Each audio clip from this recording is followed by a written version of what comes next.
Welcome back, everybody, to the Big Moon Arcade. We're in the shop and we're working on this Space Invaders. This is just an update video. We got a bunch of little things kind of going on at the same time. Nothing's really done, but there's been several things that have happened. And so I just wanted to share a couple of things. So in this video, we're going to just talk a little bit about some of the paint, some of the body work, the bezel, actually, the actual bezel. Itself. We did some work on that, and I think we'll touch base on the coin door too, and maybe something else if I forgot. But let's go ahead, and it'll just be a few minutes, and we'll get started here. So we'll start off with the monitor bezel here. I did some work to it. This is the front of it now. Looks pretty good. You get up really close, and you'll start seeing that there's been some work done there, but that red monster before, you could see clear through him. So some of this is going to have lights behind it, some of it's not. So I'll show you what it looks like from behind here. You can see the paint there. That's you know, not the absolute perfect, most desirable, but sometimes it's the lesser of two evils. This is just a little bit of sticky. This is just some tape or something that'll come off with some goo gone, but you know, looks pretty good. And I have put some light behind it, and actually, you know, you can see more of the where you painted when you light it up from behind, but it still looks pretty sharp. All right, so let's have a look at some of the cabinet paint project. That's been something. Try to match 40-something-year-old cigarette stained paint. That isn't easy.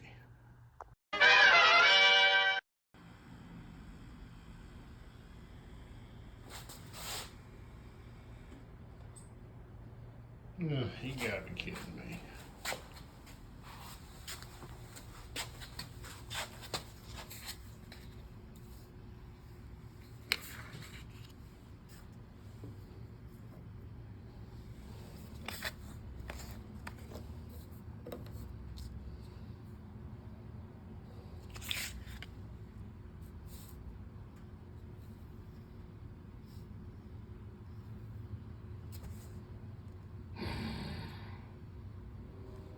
Yeah, of course, nothing matches. Sort of. Maybe. A little bit. Kinda. But the blue, yeah, there's nothing that's even close.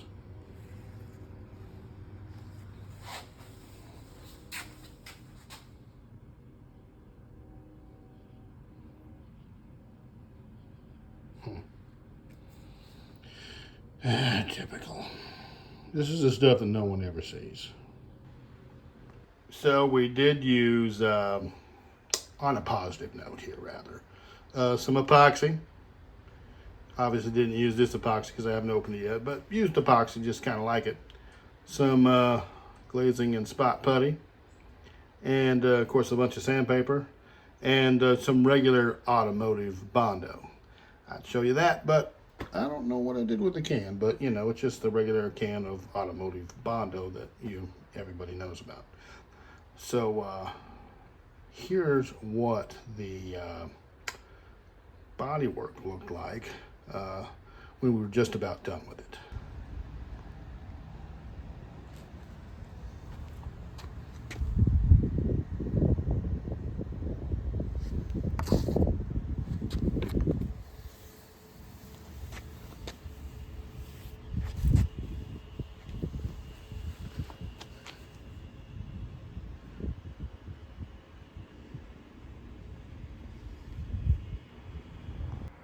Okay, people. So I'm going to show you what we've accomplished here. There's a bunch of paint. This is the stuff that You can get in like 973,000 colors. You can mix it, and you can kind of make your own colors too. I got some glow-in-the-dark stuff here too, some black light reactive paint, because the inside background behind the moon is missing. So we're gonna make our own, and we got some black light reflective paint to put some things on there. I think we can just make it really cool, like we can put some UFOs and some planets and, you know, something like that back there. I think it'll be pretty cool. So, but anyway, so these are, you know, between 58 cents and $1 a piece at Walmart or wherever you go to get your little things. There's some more of them down there. And of course, we got lots of paint swatches here. A lot of, you know, paint brushes. All right, so this is kind of what we got going on here. Okay, see? Is it perfect? No. But it's a 5-footer, people. See, this is only about a 3-footer right here. It's about a 5-footer. See? Check it out. It's a 5-footer. Plus that's on the floor in an arcade. So no one's gonna see that. Looks pretty good. So that's the idea. Time consuming, tedious. I hate it. But I'm pretty happy with how it's turning out here. I've got all the stuff here for the leg levelers. I'll show you a couple other things and we'll wrap this little video up. I just wanted you to kind of see what was going on. I didn't want to forget about you. So let's just live action it right here. We'll go back here. Hurt ourselves. Oh, well, since we're walking by here, we did take the coin door apart. And here's one of the original pieces.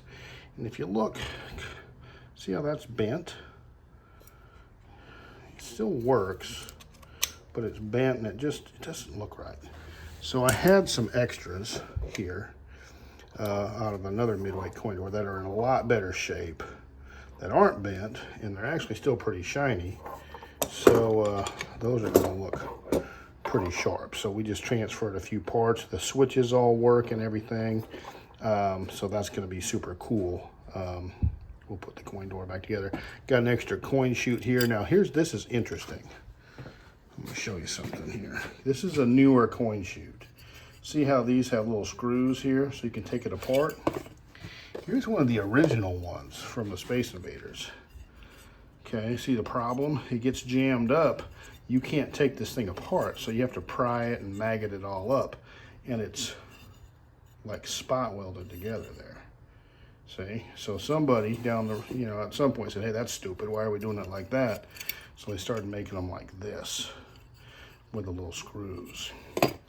So this is an original one. You can kind of just see some of the thought process there when they were building these things. So, and we got the coin door out here. We had to do a little body work on it because it, obviously it's going to get painted.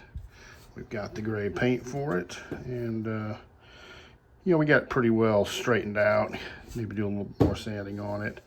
Get all the little specks of rust off of it, and then we'll paint it, and it'll look brand new. These are interesting because these old ones like Seawolf and Space Invaders had this right here. And here's the little gizmo that goes in there. Okay, that goes in right there. Of course, that gets all painted.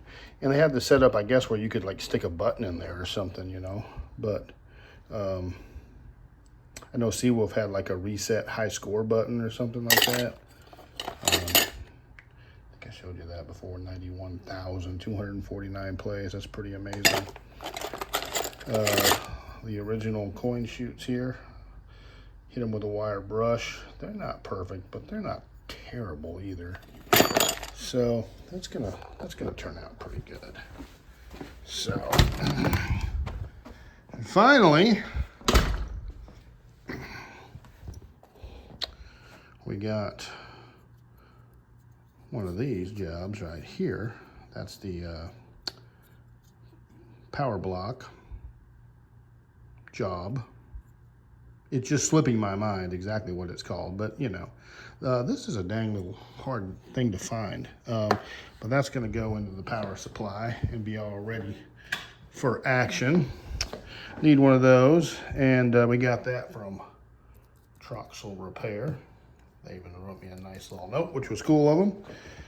We got the leg levelers and all the hardware ready to go. We've got the locks. This actually has 3 locks on it, 2 on the back, 1 on the front. So we got locks that all match. And we also have the filter there for the power supply that we're going to build. And we got a fuse for it. And we even got some brand new buttons if we want to use them. Just make it look a little sharper. So there you go. Oh, and we got a new cord too if we need that. And we got some new leatherish T-molding there. And the white black light right there. And a new speaker. I don't know that the old speaker doesn't work. It probably does, but and some original lights. We got those ready to go. And a couple of connectors I was short on, so. All right, as much as shipping is, I try to always get a bunch of stuff, whether I need it or not, because if I don't need it today, I'll need it later. All right, well, I promised you a short video, and it probably didn't turn out short, so hey, thanks for coming along wherever you are and whoever you are. Hope you enjoyed it, and this thing's going to be standing up under its own power very soon, and we're going to be putting the electronics in it, and that's going to be the super cool part. I can't wait. So take care of your people, and we'll look forward to seeing you on part 4, when we'll have some real exciting major action. Until then.